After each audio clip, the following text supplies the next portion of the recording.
ओम नमो भगवते वासुदेवाय नमः। जय श्री कृष्ण। प्रिय भक्तों, आज का यह वीडियो बहुत ही महत्वपूर्ण है।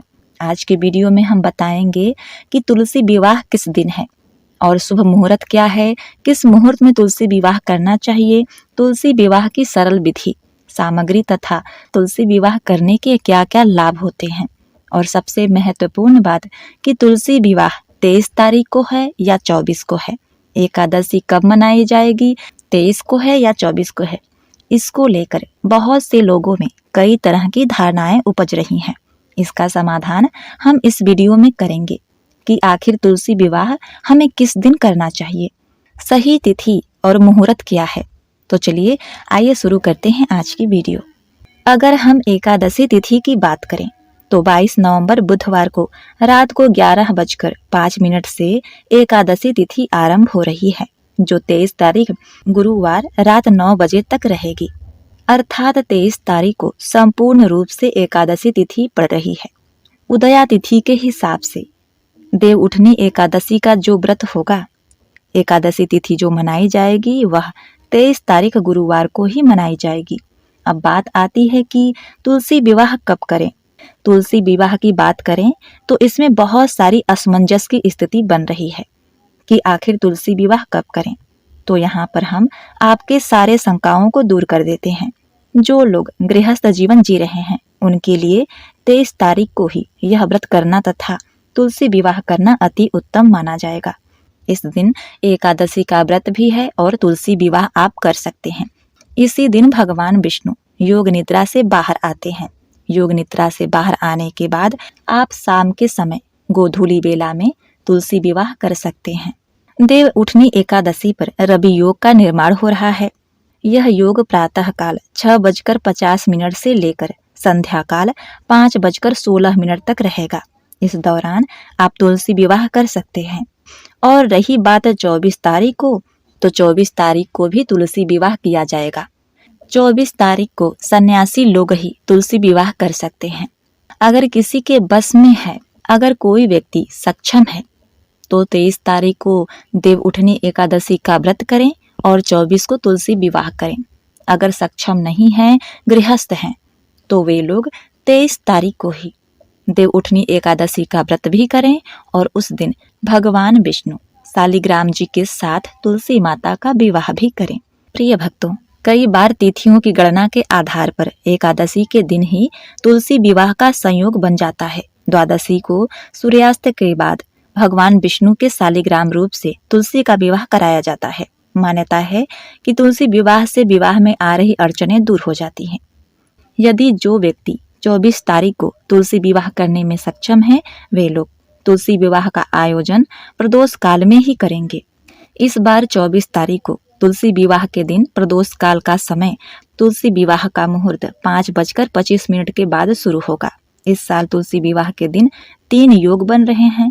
सर्वार्ध सिद्ध योग जो पूरे दिन रहने वाला है।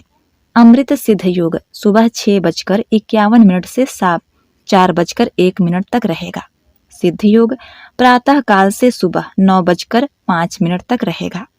एक बहुत ही जरूरी और आवश्यक बात, जो लोग 23 तारीख को तुलसी विवाह करेंगे, वे लोग इस दिन प्रसाद के रूप में अन्न से बनी मिष्ठान आदि का प्रयोग नहीं करेंगे।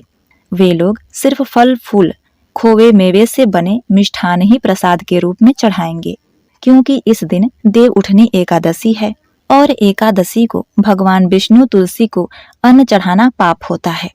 और जो लोग 24 को यह तुलसी विवाह करेंगे, वे लोग इस दिन अन्न से बनी सभी चीजें जैसे चूरन, रोट, हलवा इत्यादि प्रसाद के रूप में चढ़ा सकते हैं।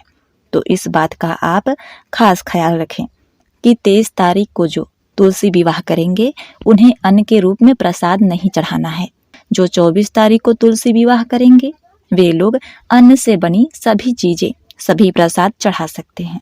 तुलसी विवाह पूजा सामग्री 4 साबुत गन्ने चाहिए, जो कि उसके पत्ते टूटे हुए नहीं रहने चाहिए। तुलसी का पौधा, शालिग्राम विष्णु जी, अगर ना हो तो विष्णु जी का चित्र, सिक्के, दीप, धूप, लाल वस्त्र, 2 पीले वस्त्र, 1 चुनरी, गणेश जी की प्रतिमा, जल का पात्र, जनेऊ, पुष्प, पुष्पमाला, 16 श्रृंगार की सामग्री, सफ़ेद तिल, पीतल या तांबे का कलश, रोली, मौली, आम के पत्ते, पान के पत्ते, सुपारी, दुर्वा, लौंग, इलायची, गंगाजल और दक्षिणा। भोग में आंवले का मुरब्बा, यदि आप चाहें तो भोग में आंवले का मुरब्बा भी चढ़ा सकते हैं। सिंघाड़ा, गुड़, बतासे, खजूर, तिल की रेवड़ी, मिठाई, केले, सेब आदि शामिल कर सकते हैं। यह तो रही तुलसी विवाह की संपूर्ण सामग्री, लेकिन आप अपने क्षेत्र की परंपरा के अनुसार कुछ चीजें बढ़ा या कम कर सकते हैं। अब आइए जानते हैं तुलसी विवाह की विधि। अगर आपको तुलसी विवाह और एकादशी व्रत का पुण्य फल एक ही दिन प्राप्त करना है तो आप इस तुलसी विवाह को 23 तारीख को ही करें। इस दिन अपने घर के आंगन में 4 गन्नों की मदद से एक मंडप बनाएं। आपको बता दें, हमारे यहाँ बांस के पतले पतले कैन, उसके डंठल को काट कर उसी का मंडप बनाया जाता है। इसमें आप 2 चौकी स्थापित करें, एक पर वधू अर्थात तुलसी का पौधा और दूसरे पर शालिग्राम जी को बिठाएं और तुलसी जी को चुनरी चढ़ाएं।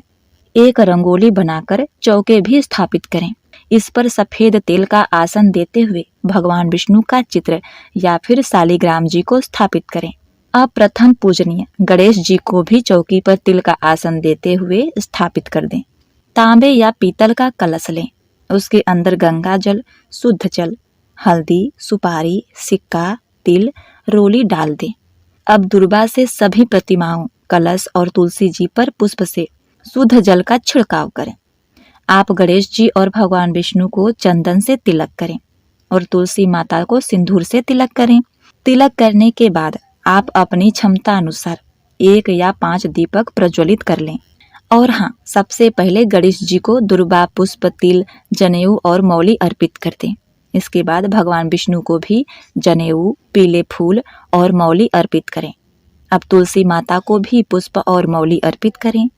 तुलसी जी के विवाह में अनेक श्रृंगार का विशेष महत्व होता है, जो अब उन्हें 16 श्रृंगार की सामग्री अर्पित करें, जिसमें चूड़ी, बिंदी, अलता, महावर, अन्य सारी 16 सामग्री होनी चाहिए।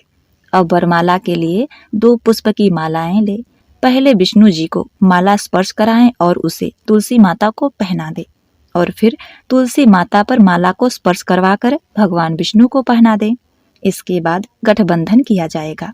गठबंधन के लिए आप जो चुनरी तुलसी माता को पहनाई थी, उसके साथ एक पीले कपड़े को गांठ की मदद से जोड़ें। इस जोड़ में हल्दी, पुष्प, सिक्का, सफेद तिल और सुपारी डाल दें। इसके बाद गणेश जी, विष्णु जी, तुलसी माता और कलश को एक एक करके धूप दिखाएं। भोग में आप अपनी श्रद्धा अनुसार खीर, पूड़ी, सिंघाड़े, आंवले या आंवले का मुरब्बा, सेब, केले, गन्ने, खजूर, रेवड़ी आदि अर्पित करें। और हाँ, याद रखें, अगर आप 23 तारीख को तुलसी विवाह कर रहे हैं तो आटे से बने पूड़ी, हलवा और चूरन को ना चढ़ाएं। 24 को आप ये सारी चीजें चढ़ा सकते हैं। भोग के बाद सभी प्रतिमाओं को जल अर्पित करें। अब आप आरती की थाली में धूप, कपूर और दीपक रख कर श्रद्धापूर्वक सबसे पहले भगवान गणेश जी की आरती करें और फिर भगवान विष्णु और माता लक्ष्मी की आरती करें। अब पूजा में हुई किसी भी कमी के लिए दक्षिणा भगवान जी को अर्पित कर दें। इस पूजा में तुलसी माता की 7 बार परिक्रमा की जाती है, तो आप भी माता के चारों ओर परिक्रमा करें। पूजा के अंत में हाथ में पुष्प और तिल ले और भगवान से इस पूजा में हुई किसी भी त्रुटि के लिए क्षमा याचना करें। फिर पुष्प और तिल को पूजन स्थल पर रख दें। उसके बाद माता तुलसी जी का विवाह गीत गाइए, सोहर गाइए। गाने के बाद कथा कहानी कहिए, सुनिए। आपके मन में जो भी मुरादें हैं वो मांगिए और उन्हें प्रणाम नमस्कार करिए। इस प्रकार यह तुलसी विवाह संपन्न होता है। एक बार प्रेम से बोलिए जय श्री कृष्ण, ओम नमः शिवाय, जय तुलसी माता। प्रिय भक्तों, उम्मीद करती हूँ आज की यह जानकारी आपको बेहद ही पसंद आई होगी। जानकारी पसंद आई है तो आप हमारे चैनल को सब्सक्राइब, लाइक और शेयर करिए। और हाँ, कमेंट में जय माता तुलसी, जय भगवान विष्णु अवश्य लिखिएगा। आपका जीवन मंगलमय और खुशियों से भरा रहे, इसी कामना के साथ आपसे विदा लेते हैं। मिलते हैं नेक्स्ट वीडियो में। तब तक के लिए नमस्कार।